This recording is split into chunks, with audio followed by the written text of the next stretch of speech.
Hey, everybody. Hey, guess what? It's the weekend. Wait, hold the phone. Why are we in the void blackness of outer not? Oh, there we go. Oh, thank goodness.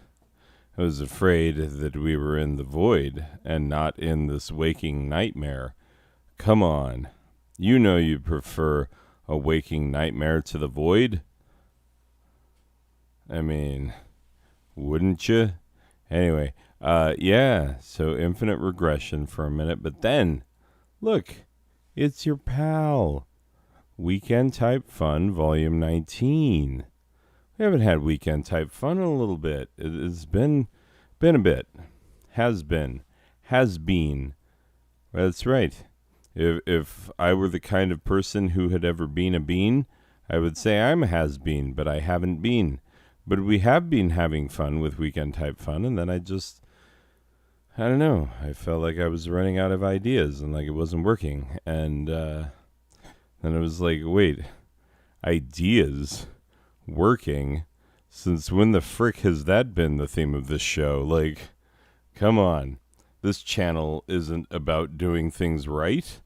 This channel isn't about doing anything that we're ever going to be proud of. This channel is about doing stupid things, pointless things, things that nobody in their right mind ever needs to see. So, yeah, we can have more fun. We can have more weekend type fun. Who the hell cares? You're not watching this right now. No, like you, the person who is making this, is watching it. But you, the theoretical audience that he will talk to throughout the show, as if there's an audience, you aren't watching this. You're not. You're not. Anyway, look, let's just get real with ourselves. And once everyone's honest, we'll be able to do what we need to do. Okay. Stanley the Manly. No, I know your name is just Stan, but, I'm having fun with it. Stan. God. This guy, ever since he got sober. You know what I'm saying? You know what I'm saying. Real fun for us. Ugh. Seriously. Anyway. Boy, who doesn't enjoy that awkward, cornered conversation that you can't escape for a full half hour? Yep. Good times. Good times, Stan. So glad to see you every freaking time. Oh, tell us how many days has it been? Anyway. Okay. Stan, I believe you're up. Weekend Type Fun, Volume 19. Thanks, buddy. I guess that'll do. Till better comes along. Hey, with your host, Rem Pemberton of the Clemson Pembertons. That's me. Yay. Oh, we aren't doing the clapping anymore. Wait, are we still doing that bit where he pretends that there are people clapping and we're not even doing that? All right, whatever. Come on, Rem, play the theme song. All right, let's do this.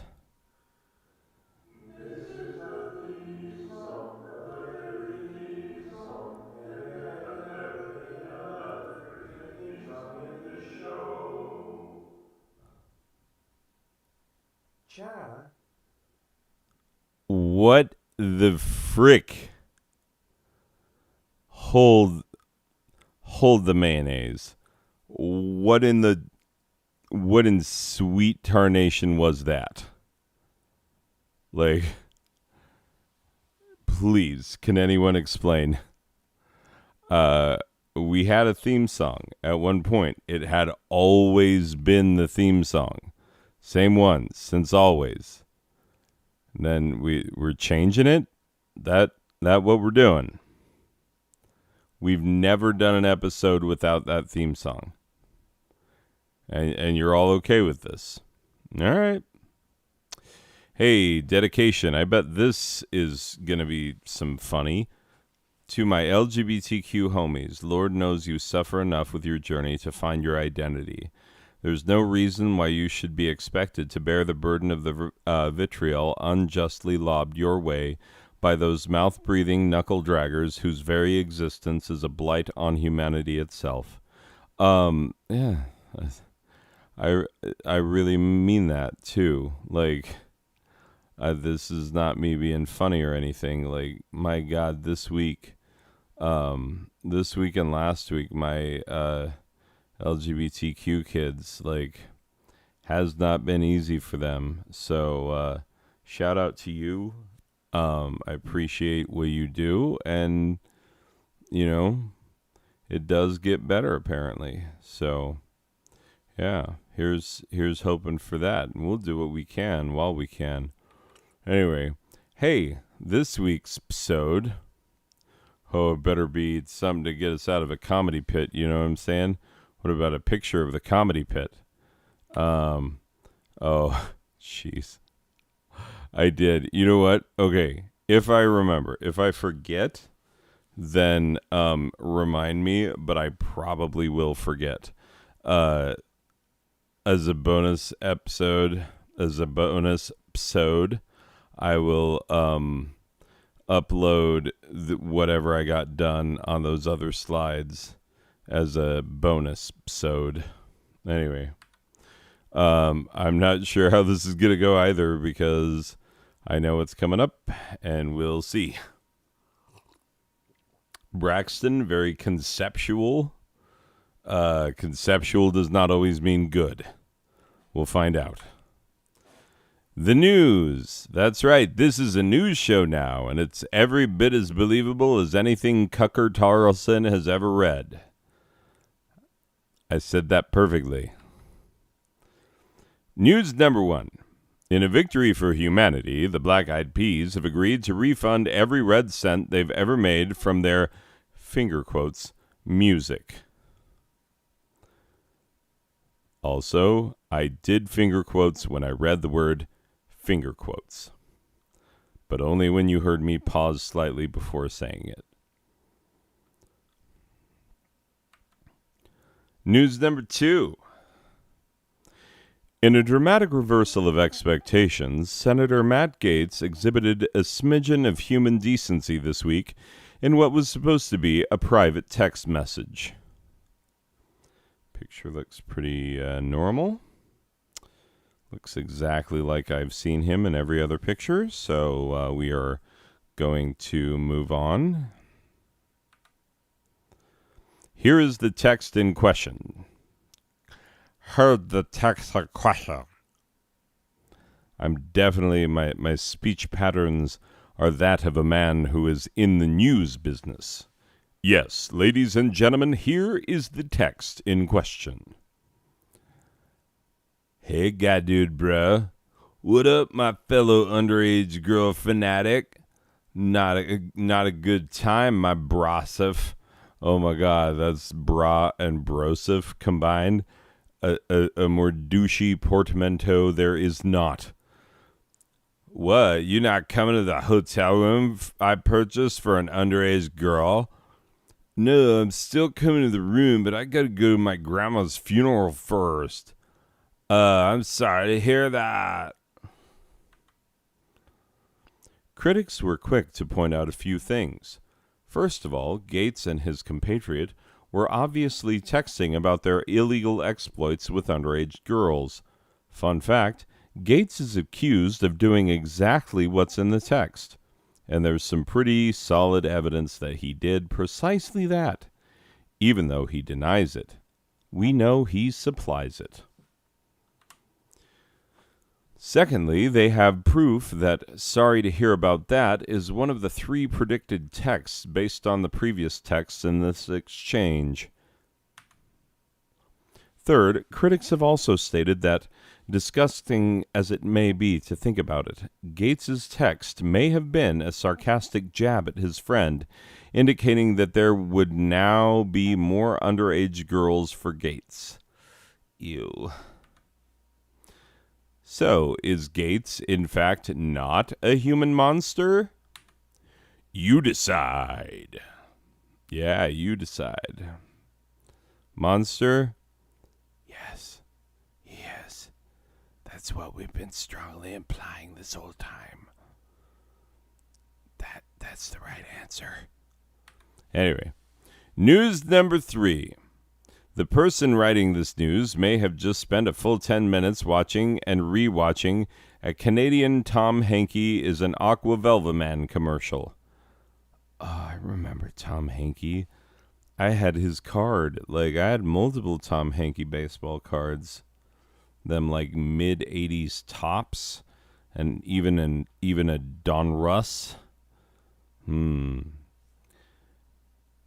Poll of the week. How many of our Canadian viewers both remember Hankey and also remember what a goofy-looking doofus he was? Text goof doof to, looks like some alienese from Futurama. Just for reference, here he is. Looks like a pretty goofy doofus. Good pitcher. Like, good pitcher. Don't get me wrong. But, doofus. News number 4. In a small-town American high school, a teacher was shocked when one of his students actually picked up on the subtle satirical subtext behind his tangential ramblings. Oh, that would surprise the crap out of me. Swear to God. The teacher reportedly told Not Remotely the Real News' remote news journalist, Jules Scrivener, I didn't know anyone was listening. It was Friday and I was just sloshing around some of the unused knowledge I have in my brain. That unused knowledge gets sad and lonely, don't it, friend? The student reported, it was Friday. I didn't even expect to learn anything. Jules Scrivener also reports that local parents who answered 2 emails and engaged with a coworker in a lengthy conversation about weekend plans at work today and nothing else snuffily asked, is this what they're doing in school these days? Jules finally tells us that she grew up with many of these parents and they were exactly like their kids are now when they were in high school. Investigative report. We made a theme song for this. Go ahead and play it if you would. This is gonna come up right here. Boop-a-doo. Real news theme.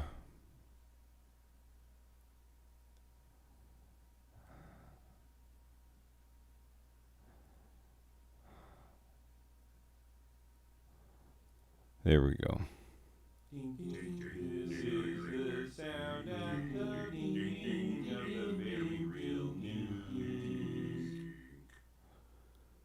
That was the worst thing I've ever heard in my life. Apparently, someone took a portion of their evening to multi-track themselves singing like in poorly timed non-rhythms, not at all with themselves, either rhythmically or melodically, just jumbled together talk singing at different pitches. That's wow. Just wow. Yeah. Okay. Thanks for that investigative report. Our field reporter, Susie It's a Doozy, saw something suspicious when she went out to the local gym just trying to feel good about herself. She noticed the strength of the male gaze in the room. While Susie was just going to the gym to lose a few of the pounds she picked up during quarantine, she noticed several sweaty men in basketball shorts staring at her in a wildly objectifying manner. Think about this. I wrote this slide title before he wrote the investigative report. If this report is about someone being implicated in something, it'll be frickin' genius. Has anyone been implicated yet? Okay. Hold up. This freaking guy thinks that he and I are different guys. We're the same guy, stupid. By the way, now's the time to remind you that I'm sitting here in White Guy Studios in White Guyville, White Guy State in America. And, you know, the state with the most white guys in it. Oh, I think we all know which one I mean. Anyway, so yeah, that's where I am. And I'm in a studio full of white people. Over here, we've got Braxton. He's our head writer. He wrote all of the things that you're reading on these slides, that I'm reading on these slides to you. And he does usually a pretty good job. This one's getting a little weird, if I am to say so myself. A little odd, a little strange. So let's hope it turns out for the funny. Don't have any faith that that will be the case, but we'll see. Anyway, we got Chaz. He's our executive producer. He doesn't seem to do much of anything. Shut up, you don't. Like, tell me one thing you've done today to executive produce the... You took a meeting. Okay. About, like, that's it? That's all? Okay. Well, over here we have someone who actually does something for a living. That would be Ian, who he's in our promotions. So if you heard about this video, chances are it's because Ian's been putting the good word out there on the streets, and that's how you found out about it. Anyway, over here we have a kitty with a soft, soft tummy, and giving her some rubs. Oh, we also have Clarissa. Clarissa's over here drinking wine during the workday, well before 5 o'clock. You know, and she's trying to get us to believe that it's some sort of act of a strong, independent businesswoman. But what it is really is the, you know, defiant actions of a high-functioning alcoholic, just, you know, openly threatening anyone to dare to try and get her into rehab. Anyway, is Clarissa. She won't have heard the last portion of that introduction, and she'll be too hungover tomorrow when we're listening to this to really remember any of this. So anyway, yeah, white people all around here. You know, Kaysen we got over here. Aiden, douche canoe parents. You know, we were the standard people, same people we got every week. Anyway. Oh, implicated. Has anyone been implicated? I don't know. Let's find out. 3 weekend dads, 4 protein powder junkies, and an off-duty cop with a growing day drinking habit. Wait a minute. Clarissa, I think I found a guy for you. No, that is funny. When you, you know, that, 2 hours of clarity in between hangover and day drinking, that you experience once every 4 days when it just lines up just so. Yeah, you'll realize that this was all very funny. And the fact that, you know, we're suggesting that you meet up with an off-duty cop with a growing day drinking habit. Yeah, we're just kind of, I don't know, sometimes you got to take somebody else's life and treat it like a couple of Matchbox cars. You just want to see them slam into each other and find out what happens. You know what I'm saying? Anyway, Clarissa, don't worry. Don't worry. It's going to be okay. We are definitely not going to be taking bets on how disastrous your relationship with this man will be. But, yeah, definitely do not look on the back of the break room door. Okay. Anyway. So, yeah, off-duty cop with a growing day drinking habit were implicated in a plot to make Susie feel uncomfortable, simply trying to exercise, or I should say while she was simply trying to exercise in the gym while wearing the appropriate clothing for that activity. You know, she's dressed to go to the gym. She's at the gym. What do you want? When approached for interview, the cop belched loudly and asked why it wasn't like it was when his daddy was a cop, because apparently his daddy was both the police chief and the ringleader of the local lynch mob. Oh, see how I've conflated racism and sexism. Moo. Susie stopped to think about how this day was just as bad as any other day for an average woman in today's America. And then Alan Alda cries, like in the freaking middle of his close-up, right into the dead eye of the camera lens. And you stop and you think about the fact that when this was made, this was not an actual man named Hawkeye Pierce experiencing extreme sadness.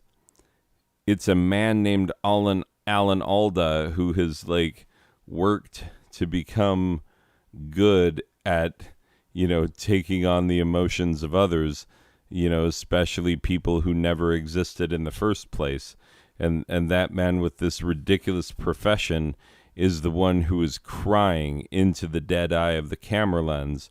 But then your brain is like, no, this is one of the last scenes in the last episode of MASH. Like, yeah, but was it though? Was it, or was it just a man pretending into a camera and then someone slapped it all together and said, this'll do? Anyway, regardless, I didn't even know where I was going. Oh, the poll results when we asked our Canadians earlier. So 73% of Canadians know who Tom Hankey is and want us to know that his commercial did not help move many units of Aqua Velva in Canada. 26% of Canadians are so freaking smug about how much younger they are than we are. But they'll be our age someday. Then they'll see. Do they somehow not think Joey Votto is going to look a little dated 20 years from now? Just for reference, here is Votto. Yeah. This is all going to look very normal and reasonable 20 years from now. News number 5. The audience thought we were done with news items. When reached for comment, the entire audience of this episode admitted that they didn't think the show would turn back to commercials at this point. I guess they don't know us at all, do they? Think they know us so well. Like those two ladies in the musical Chess, singing that song from the musical Chess. That's not the one song from the musical Chess that you know when you know that one song that actually became a top 40 hit. Oh, I'm not going to say either song's name. No, you're going to have to look up the track listing to the soundtrack to the musical Chess to know what the frick I'm talking about. Because I refuse to explain myself at this point. Anyway. Yeah. News number 5. News number 6. In someplace America, a man's face was bitten off by a real live actual freaking lion. It's true, that probably did happen today, given the stupidity of people, the number of people who are like, what? I can be the next freaking Joe Exotic? And you don't even know if they mean the next Joe Exotic that ends up in jail for some crazy thing with a nemesis lady that he's threatening in his weird little internet videos, all that business. My God, it's funny because I remember learning about Joe Exotic from John Oliver well in advance of the freaking the documentary that we all watched during quarantine. Anyway, but yeah, some dude's gonna get eaten by his own lion. It happens.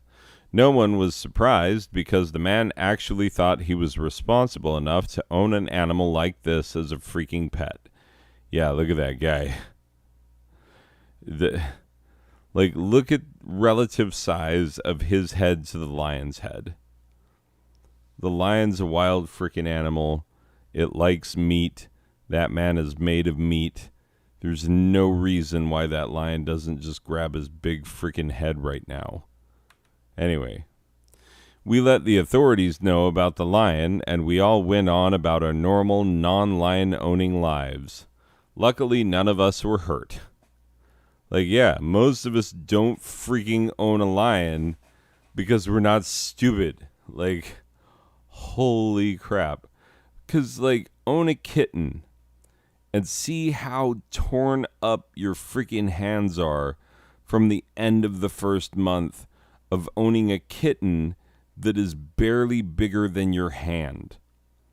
When our kittens were young, Ebony, the black one, who is my kitty, the cutest and best kitty of all the kitties, the softest and nicest to cuddle and snuggle, the best freaking kitty, hands down.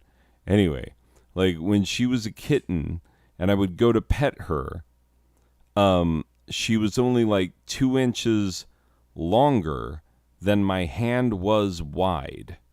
And so every pet was only 2 inches down.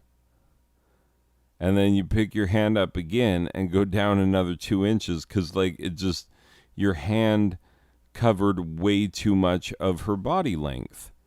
It was insane. But yeah, anyway, so we had 2 kitties that size, and they were so cute and so loving, and it's awesome to look back at pictures and videos and stuff from that time. But our hands were torn up constantly by these kitties. And, now that Ivory is an adult, she still tears up my hands sometimes if I'm not, super careful with the way that I treat her. She will absolutely bite through the skin on my hand, is what I'm saying.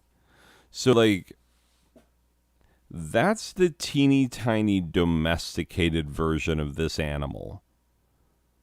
You're going to take the full-size, non-domesticated version of this animal, tell us all that you've domesticated it, and then, just hang out with it.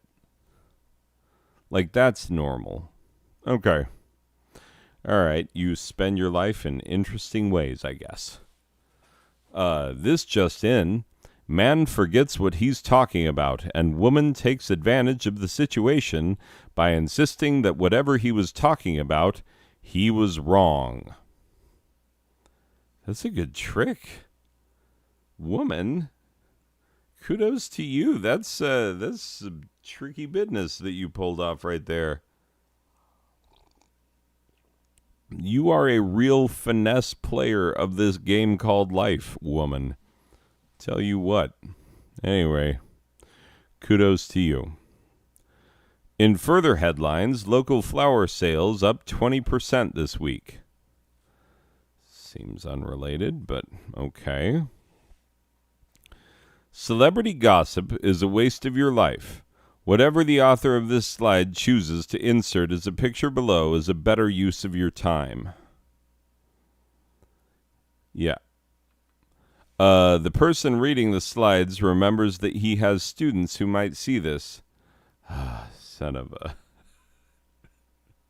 This is a terrible idea. He tells his wife that even though only students subscribe to his channel, his viewing statistics show that they have never watched more than 2 minutes of one of his episodes. That is factually correct. I will show you those stats if you wish to see them. I've had kids tell me that they fall asleep listening to my episodes and whatnot, and that that's what they listen to for calming effect and stuff, because they find my comedy so very, very boring. Anyway, but during this slide, I'm telling you, this is me last night telling you that, like, the statistics are really, really bad for viewing length. Like, he has not quite 40 subscribers, and of those not quite 40, not all of them watch. And of those that watch, and it's seriously like maybe 2 to 4 kids per week will watch a little bit of one episode, and it's always 1 minute or a minute and a half of one episode. And so look at how long this episode is right now. Know that there is no way that they will make it this far into an episode, and just know that it's okay. It's okay. It's fine. Nobody's going to see this. Okay. Proof. Here's some proof. Like, no, for real. Lovely wife, if you would like some proof that no one actually ever makes it this far into the video, comment down below, and the guy talking right now will give you a free video game on Steam. No, seriously, he has Steam codes to give away. It's true, I do. I literally actually do. Like, this, I'm not lying, I'm not joking. This isn't like, because if it was a joke, it wouldn't be funny. I actually have Steam games that I can give away. So if you want one, I got you, but like, hit me up. End of the line. Insert picture of old train. Okay. I bet this low rent show won't even put a picture of a train, but they'll keep this slide because they think it conforms to the soupy melange that is Gen Z humor. Did it work, old man? Are you a thing now? Not a thing. What? Why would I be a thing? And why would I want to be a thing? That's so freaking stupid. Like, don't... What are you talking about, you idiot? God, be a thing. Like, what the frig? Stupid. Life often brings disappointment before death. Siddhartha Gautama.